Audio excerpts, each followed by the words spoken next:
pertama yakni pengertian permainan simulasi. Menurut Kim Parswell, permainan adalah suatu usaha olah diri, baik berupa pikiran dan fisik, yang sangat bermanfaat bagi peningkatan dan pengembangan motivasi, kinerja, dan prestasi dalam melaksanakan tugas dan kepentingan organisasi yang lebih baik. Sedangkan menurut Juan Freeman dan Utami Menandar berpendapat bahwa permainan adalah suatu aktivitas yang membantu anak untuk mencapai perkembangan yang utuh, baik secara fisik, intelektual, sosial, moral, dan emosional. Jadi pada intinya, permainan adalah suatu aktivitas yang menyenangkan, yang bersifat ringan dan kompetitif. Adapun untuk istilah simulasi, yaitu berasal dari kata simulate, atau yang berarti berpura-pura atau seakan-akan. Simulasi ini dapat diartikan sebagai cara penyajian pengalaman belajar dengan menggunakan situasi tiruan untuk memahami tentang konsep, prinsip, atau keterampilan tertentu. Menurut Udin Syaifuddin Saud, simulasi dalam perspektif model pembelajaran adalah suatu replika atau visualisasi dari perilaku sebuah sistem. Misalnya, sebuah perencanaan pendidikan yang berjalan pada kurun waktu tertentu. Dalam proses pembelajaran yang menggunakan metode simulasi ini, cenderung objeknya bukan benda atau kegiatan yang sebenarnya, melainkan kegiatan mengajar yang bersifat pura-pura.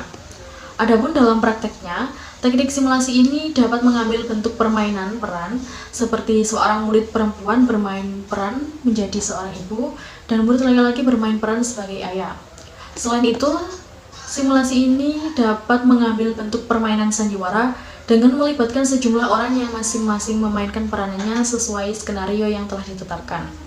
Simulasi ini kemudian dianalisis bersama untuk diketahui pesan ajaran yang terkandung di dalamnya dan disimpulkan.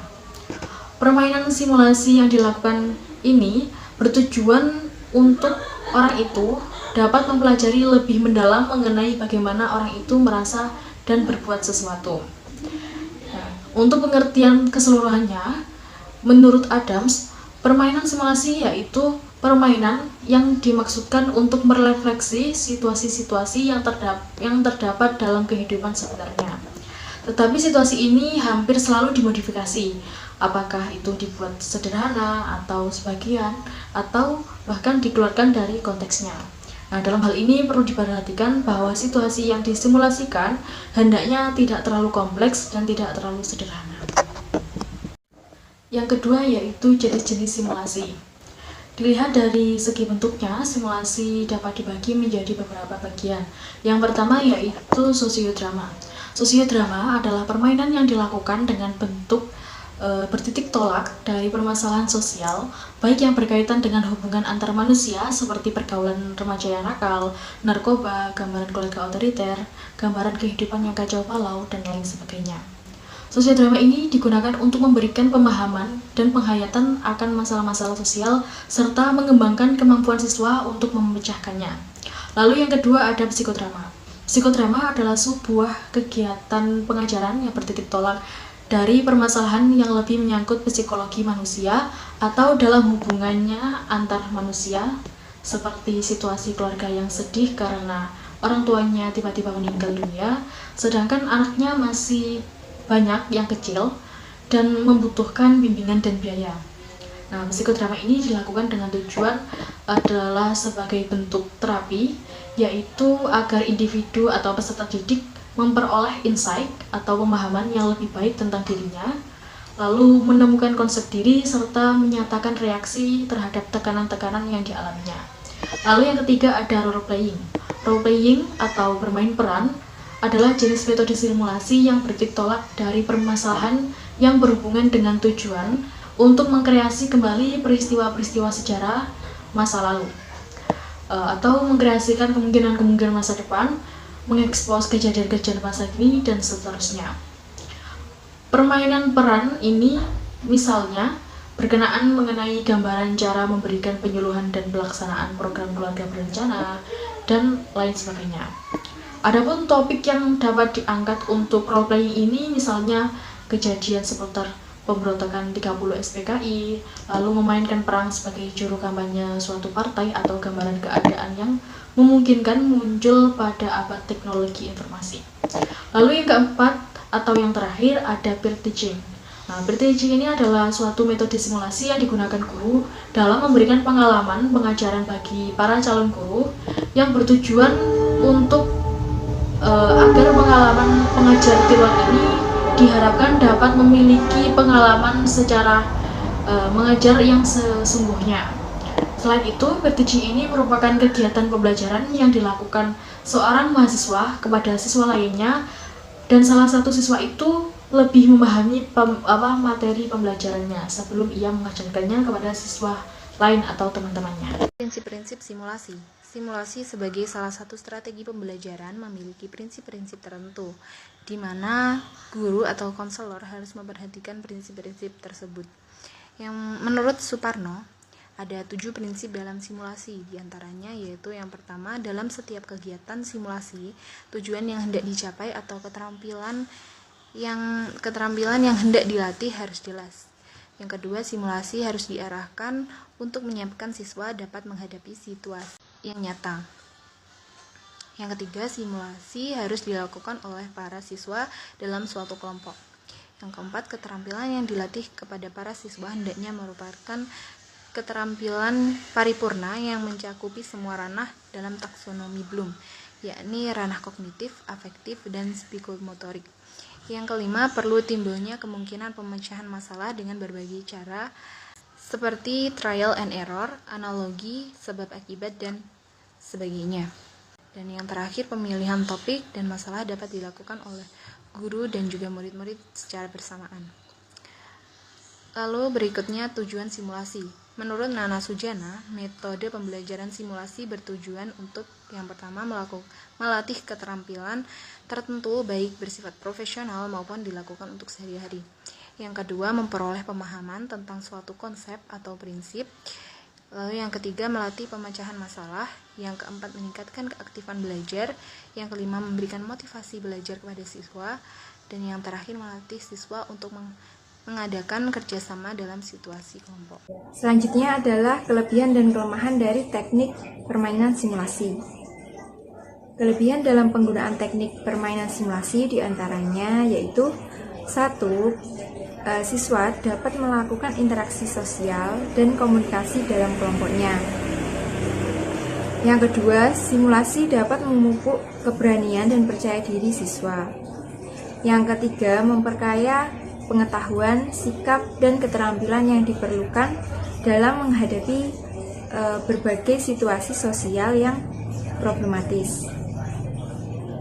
Yang keempat, simulasi dapat mengembangkan kreativitas siswa karena melalui simulasi siswa diberi kesempatan untuk memainkan peran sesuai dengan topik yang disimulasikan. Dan yang kelima, simulasi dapat dijadikan sebagai bekal bagi siswa dalam menghadapi situasi yang sebenarnya kelak, baik dalam kehidupan keluarga, masyarakat, maupun menghadapi dunia kerja. Selanjutnya, kelemahan dalam penggunaan teknik simulasi ini diantaranya yaitu 1.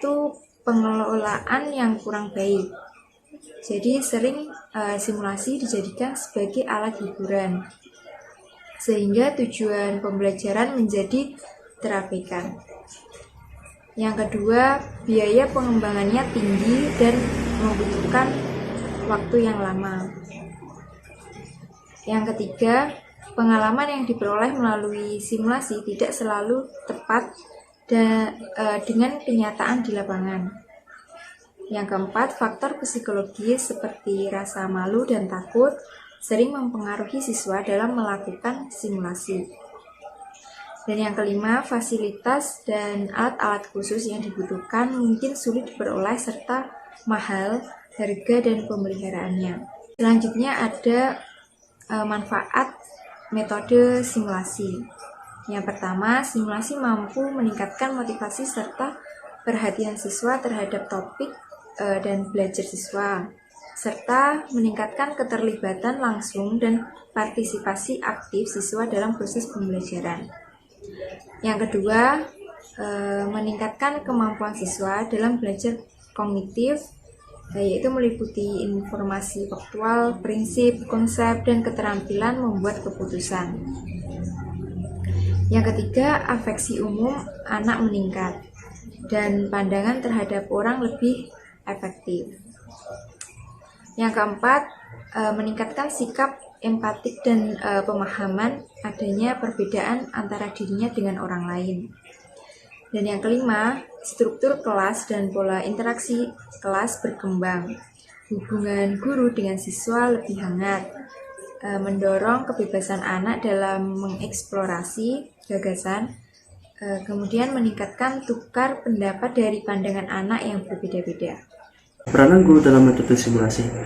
Menurut Dahlan, pada tahun 1984, peran atau fungsi guru atau sebagai fasilitator dalam pelaksanaan metode simulasi adalah yang pertama, menjelaskan atau explaining.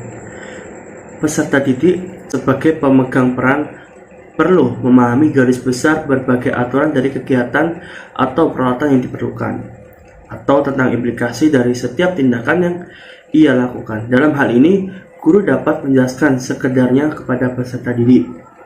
Pemahaman peserta didik terhadap pokok kegiatan simulasi serta implikasi-implikasinya akan menjadi lebih jelas setelah peserta didik melakukannya sendiri atau setelah dilakukan diskusi. Lalu yang kedua, ada muasiti atau refereeing. Guru harus membentuk kelompok-kelompok dan membagi peserta didik dalam kelompok atau peran sesuai dengan kemampuan peserta didik dan keinginan peserta didik. Selain itu, guru harus mengawasi partisipasi para peserta didik dalam permainan simulasi. Lalu yang ketiga, ada melatih atau coaching. Guru juga harus bertindak sebagai seorang pelatih, yang dimana memberikan petunjuk-petunjuk kepada para peserta didik agar mereka dapat berperan dengan baik. Lalu yang terakhir, memimpin diskusi atau discussing. Selama permainan berlangsung, guru akan memimpin kelas dalam suasana diskusi. Misalnya, membicarakan tanggapan peserta didik dan kesukaran yang dijumpai, cara-cara untuk menguji kebenaran permainan, dan bagaimana permainan simulasi itu dinyatakan dengan kehidupan yang sebenarnya. Lalu, langkah-langkah metode simulasi. Menurut Sanjaya, pada tahun 2006, model pembelajaran penggunaan metode simulasi dilakukan melalui beberapa tahapan atau langkah-langkah, yaitu ada persiapan simulasi. Yaitu yang pertama, persiapan simulasi.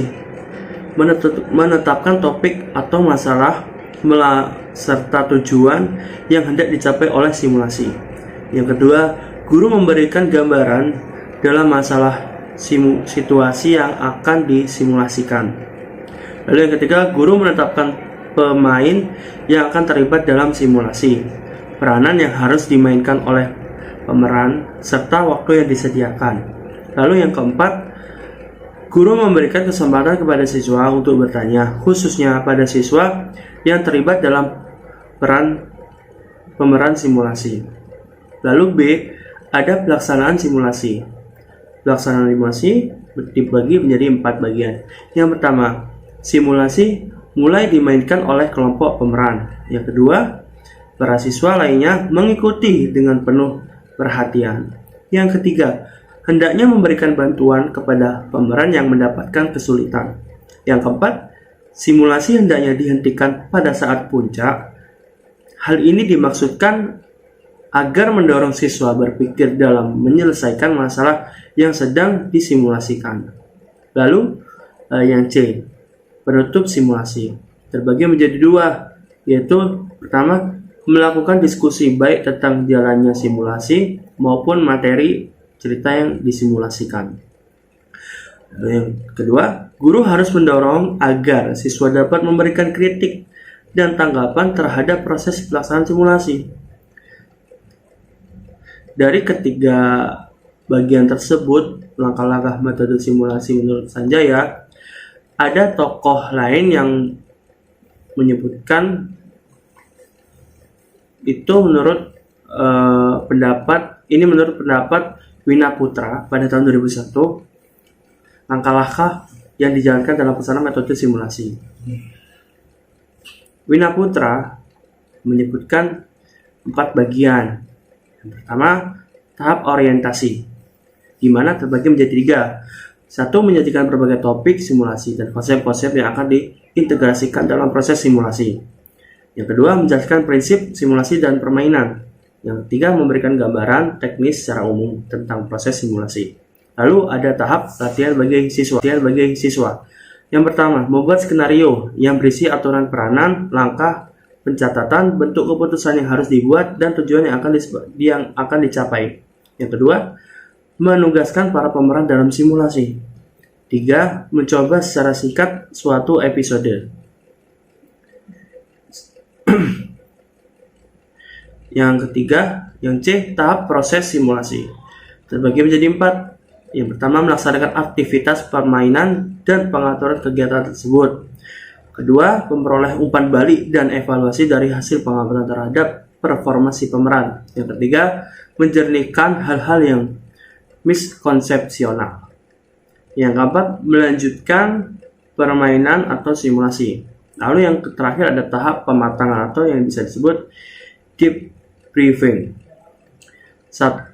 Terbagi menjadi 6. 1. Memberikan ringkasan mengenai kejadian dan persepsi yang timbul selama simulasi. Yang kedua, memberikan ringkasan mengenai kesulitan-kesulitan dan wawasan para peserta. Yang ketiga, menganalisis proses. Yang keempat, membandingkan aktivitas simulasi dengan dunianya. Yang kelima, menghubungkan proses simulasi dengan isi pelajaran. Lalu yang terakhir, yang keenam, menilai dan merancang kembali simulasi. Berikut langkah-langkah serta peran guru dalam metode simulasi. Sekian dari saya. Pamit undur diri. Wassalamualaikum warahmatullahi wabarakatuh.